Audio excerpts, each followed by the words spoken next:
শোনো শোনো, একটা গল্প শোনাবো। এক রাজা আর এক বানরের গল্প। মজা লাগবে তো? চলো শুরু করি। একসময় এক রাজা ছিলেন, ইনি ভাবতেন তিনি সব জানেন। একদিন একটা চালাক ছোট বানর তার প্রাসাদে ঢুকে পড়ল। রাজা খুব কৌতূহলী হয়ে বানরটাকে জিজ্ঞাসা করলেন, তুমি আমাকে কি শেখাতে পারো?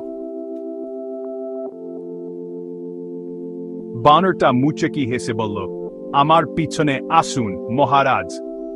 তারা একটা গাছের কাছে গেল, আর বানরটা খুব দ্রুত গাছে উঠে গেল। রাজাও চেষ্টা করলেন, কিন্তু উফ, পিছলে পড়ে গেলেন। বানরটা হেসে বলল, দেখলেন মহারাজ, সবারই কিছু না কিছু শেখার আছে। রাজা বুঝতে পারলেন যে তিনি ততটা বুদ্ধিমান নন যতটা তিনি ভাবতেন। তিনি বানরটিকে ধন্যবাদ দিলেন। তোমরা মনে রেখো ছোট বন্ধুরা, তুমি যত বড়ই হও না কেন, সবসময় নতুন কিছু শেখার থাকে, এমনকি একটা ছোট্ট চালাক বানরের কাছ থেকেও। কৌতূহলী থেকো আর শেখা চালিয়ে যাও। দেখার জন্য ধন্যবাদ। লাইক আর শেয়ার করতে ভুলো না।